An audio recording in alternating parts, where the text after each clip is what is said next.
Une femme a fait de la sorcellerie à son mari et une personne va la griller. Donc celle qui raconte, c'est la petite sœur. Elle dit que sa grande sœur, imaginons qu'elle s'appelle Amel, est d'un caractère très dur. Elle aime que la bagarre, que les conflits. Mais eux, comme c'est sa famille, on va dire qu'ils avaient pris l'habitude et qu'ils savaient comment, en gros, agir avec elle. Vas-y, si tu veux crier, crie. Si tu veux insulter, insulte, on s'en fout. Nous, on sait, genre en mode, toi, t'es folle, ça y est, on te calcule pas. Elle dit un jour, Ya hala wallah, nabi bintkum. Et un jour, il y a quelqu'un qui est venu frapper à la porte et qui leur dit, voilà, qu'ils veulent khtab, c'est-à-dire demander la main de la fameuse Amel, la sœur qui est dure. Tout le monde, elle dit la petite sœur dans la famille, était content. Prenez-la. Prenez-la, débarrassez-en-nous, s'il vous plaît. Donc, quand Amel et le mec qui voulait se marier avec elle se sont vus, se sont entendus, ils se sont mis d'accord pour le mariage. Et au bout de quelques temps, alhamdoulilah, celle-ci, elle s'est mariée, elle est partie. Tout le monde a respiré. Tout le monde s'est dit, alhamdoulilah. Et on espère que quoi? Que le mariage, ça va la s'agir. Que nenni. Elle est partie là-bas, elle a commencé à victimer sa belle-mère, ses belles-sœurs, ses beaux-frères. Elle arrive à victimer tout le monde. Illa rajlaha. Sauf son mari. Son mari, il lui tenait tête. Et un jour, elle va dépasser les bornes. La mère de son mari, tous les vendredis, elle a tous ses beaux-fils et toutes ses belles-filles qui sont à la maison. Amel, elle va mal lui parler devant toute la famille. Ce qui fait que personne n'a osé piper, bouger tellement que tout le monde était quoi? Tout le monde était choqué. Il va faire un geste, il va se lever, il va la gifler devant tout le monde. Mais c'est Amel, je vous l'ai dit. Alors, vous croyez qu'elle s'est laissée faire? Non, elle s'est roulée avec son mari. Ensuite, elle les a insultés tous leurs ancêtres, jusqu'à ceux qui sont même pas encore venus sur Terre. Et elle a pris sa voiture et elle est partie à la maison de sa famille à elle. Quand ils l'ont vu venir, énervé et tout, ils ont su qu'il y avait eu un gros problème. Quand ils lui ont dit c'est quoi le problème et qu'elle commence à leur raconter, bah, tout le monde a dit mais c'est toi t'as tort. Comment ça t'insultes ta belle-mère devant tout le monde et quoi toujours t'es méchante. Elle a dit, comme elle dit toujours, si vous êtes des victimes, moi je suis pas une victime comme vous. Mais ce jour-là, tout le monde a senti que Amel, il y a un truc en elle qui l'a bien zère. Puisqu'elle s'est mise à jurer devant tout le monde. Si je le laisse pas venir embrasser mes pieds, si je le laisse pas pleurer, venir me demander pardon, affichez-moi Amel, la fille de un tel. Je m'appellerai pas Amel. Sa mère et ses sœurs lui disaient, tu vas faire quoi? Qu'est-ce que tu vas faire? Alors elle dit, vous inquiétez même pas. Celle qui raconte, elle dit que sa sœur, elle dort avec elle dans la chambre quand elle a des problèmes et tout, qu'elle revient à la maison. C'est deux lits séparés, mais façon côte à côte. Elle dit le jour il était levé et elle était encore endormie, celle qui raconte. Tac. Elle a dit, elle entend que sa sœur, elle parle, mais comme ça. Ouais, t'inquiète.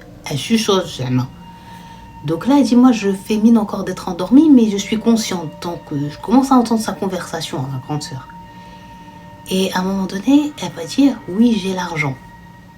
Ok? Et à un autre moment donné, elle va dire, t'inquiète, j'ai aussi ces affaires, les choses que tu m'as dit. Quelles affaires? Quel argent? Donc là, celle qui raconte, elle dit, je sais pas pourquoi, instinctivement, je me dis, waouh, argent. J'ai ces affaires, les sous-vêtements et tout, t'inquiète et tout.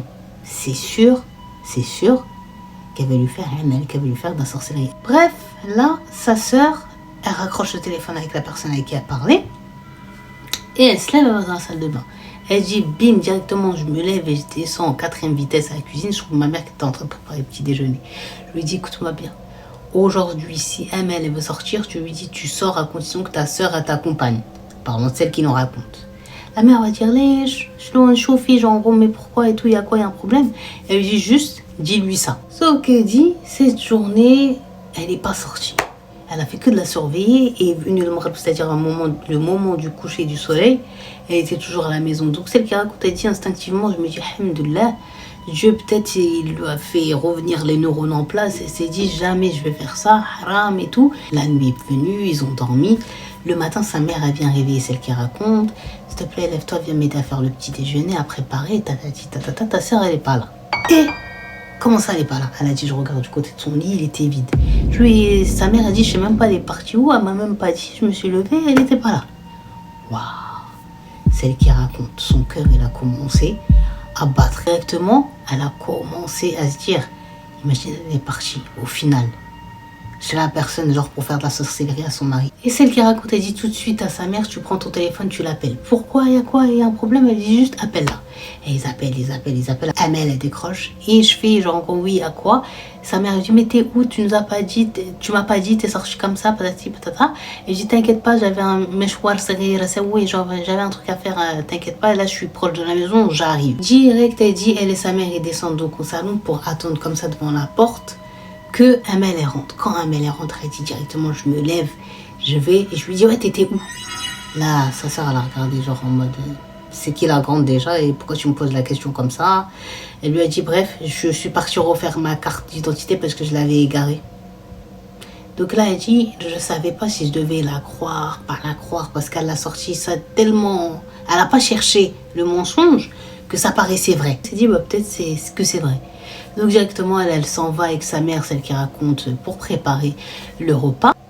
Elle dit, une fois que le repas est prêt, ils étaient tous en train de manger. À un moment donné, le téléphone de Amel, il va sonner. Elle va se lever de table, elle va aller parler un peu plus loin. Ensuite, quand elle finit, elle revient et elle dit à sa mère, écoute, aujourd'hui, je repars chez moi. Donc là, celle qui raconte, elle a dit, j'ai un regard bizarre, ma soeur, genre en mode, bah ça y est, vous êtes déjà... genre rabiboché, vous avez réglé les problèmes et tout. Elle dit, ouais, alhamdoulilah, t'inquiète pas, j'ai parlé avec mon mari et tout, tout va bien. Non, la sœur, maintenant, ça faisait une semaine, elle était partie chez elle et elle dit, celle qui raconte que pendant une semaine, ils n'avaient pas de nouvelles de Amel. Et au bout d'un moment, un jour, elle va répondre en disant, mais vous inquiétez pas, tout va bien. Et en même temps, j'en profite pour vous dire que là, demain, on part en Turquie. Comment ça, vous partez en Turquie? Elle dit même quand ils ont fait le voyage de noces, ils ont voyagé que à l'intérieur du pays où ils résident, quoi. Ils sont même pas partis hors du pays. Et là, comme ça, son mari qui a peur des avions, qui n'aime pas les voyages, il accepte de partir comme ça d'un coup d'un seul en Turquie. Oh, ils sont partis en Turquie et tout. Et quand ils sont revenus, encore pareil, elle donne pas de nouvelles ni rien. La mère, elle commence à avoir mal à la tête, elle appelle sa fille, elle lui dit, écoute, je vais passer vous voir, nana.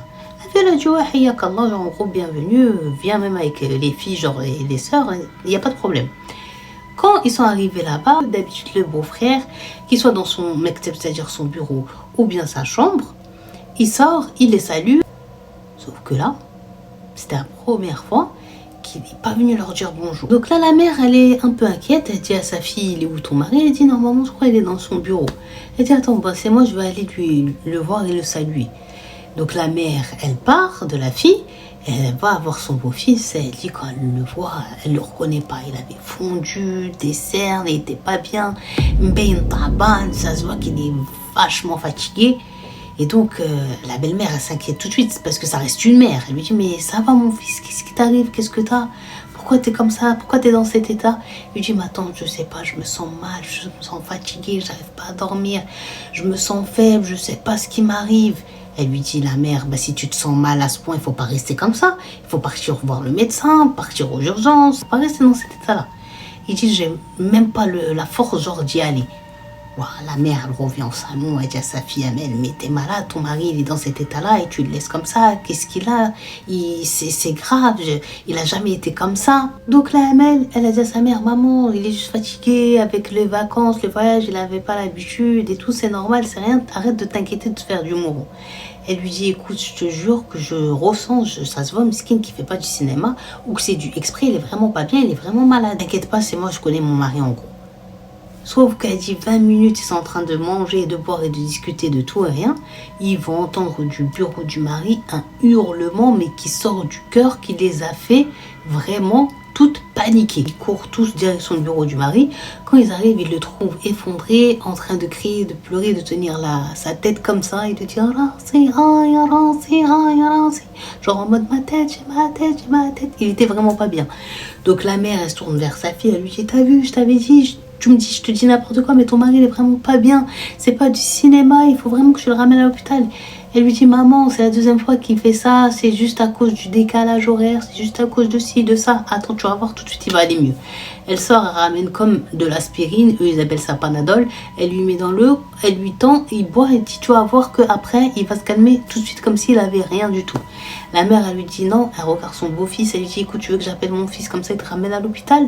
Dites-vous que le monsieur, le mari, il regarde sa femme, Amel, en mode, tu tu penses que je dois y aller? Et là, Amel a dit, et je vous ai dit, il a rien, qui raconte, la sœur. Et dit, moi, je sais pas pourquoi tout de suite, dans mon cerveau, ça fait bim. Et je me rappelle la conversation qu'elle avait eue. Et là, je commence vraiment à la soupçonner qu'elle a peut-être fait de la sorcellerie à son mari pour qu'il soit comme ça. On l'avait jamais connu et vu ainsi, le pauvre. Et j'ai donc là, encore pendant un long moment, ils n'ont pas de nouvelles, ni du mari, ni de Amel, mais ils entendent que des échos de personnes. Le mari d'un tel est très fatigué, il est pas bien. Et quand ils se permettaient d'appeler Amel pour demander des nouvelles, elle s'énervait sur eux en leur disant « Il manque plus que ça, que vous aussi vous vous mêliez de ma vie, laissez-moi tranquille », elle raccrochait le téléphone. Un jour, Amel elle va appeler sa famille en pleurant. Allô, allô, qu'est-ce qu'il y a? Écoutez, mon mari est sorti depuis le Fajr, c'est-à-dire depuis le lever du soleil. Et là, le soleil s'est couché, il est toujours pas là. Il a laissé son téléphone à la maison, je sais pas où il est parti. Il est même pas parti avec sa voiture. La voiture, elle est là, c'est-à-dire devant la maison. Bref, c'était le halal, elle était en train de pleurer, elle était en panique. Donc la mère et les filles, bim, ils roulent, ils arrivent chez Amel. Quand ils arrivent chez Amel, il y a aussi la famille, les belles-sœurs, les beaux-frères, les frères, les sœurs de son mari. Donc là, il va se passer que les familles vont décider d'aller à la police pour faire un signalement de disparition inquiétante. Ils vont donner la photo du mari et ils supplient la police de le retrouver. À peine quelques heures vont passer, mais très vite, ils vont retrouver le monsieur. Ils vont le retrouver dans un état, quand la famille va le voir, ils vont être choqués, traumatisés. Ses affaires déchirées, sales, ses cheveux en pétard, lui-même il n'était pas bien. Il les regarde comme s'il ne les reconnaît pas. Il est en train de pleurer. Il n'a pas de chaussures. Donc la celle qui raconte, elle dit à partir de là, moi, psychologiquement, ça n'allait plus du tout, puisque moi je connaissais la vérité et j'en étais persuadée, même si, comme je vous ai dit, j'avais pas de preuves. Puisque vu que maintenant il est parti, il a fait des analyses médicales, on a fait ci et ça, et tout est salim, c'est-à-dire tout est bon, c'est que ma piste, c'est la plus plausible. Donc là, celle qui raconte, elle dit qu'elle a une copine qui connaît bien ces histoires-là et tout, et qui pourrait l'aiguiller. Et donc, elle lui raconte ce qui arrive à son beau-frère et tout. Là, elle lui dit, écoute, tu sais quoi? Moi, le seul conseil que je peux te donner, c'est que vous ramenez un tawa. Un tawa, c'est un imam ou un guérisseur, un raqi, qui lui lise du Coran dessus. Mais attention, vous ne lui dites pas que vous allez lui ramener ça à la maison, puisque les personnes qui sont touchées de mal occulte, si c'est ça, il va paniquer, il va se renfuir et tout, il va partir.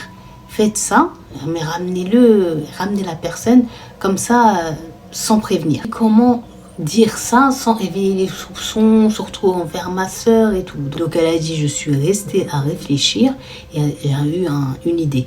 Elle a une des sœurs de son beau-frère qui est comme une amie à elle. Elle appelle et dit, écoute, un tel, tu sais quoi, j'ai fait un rêve.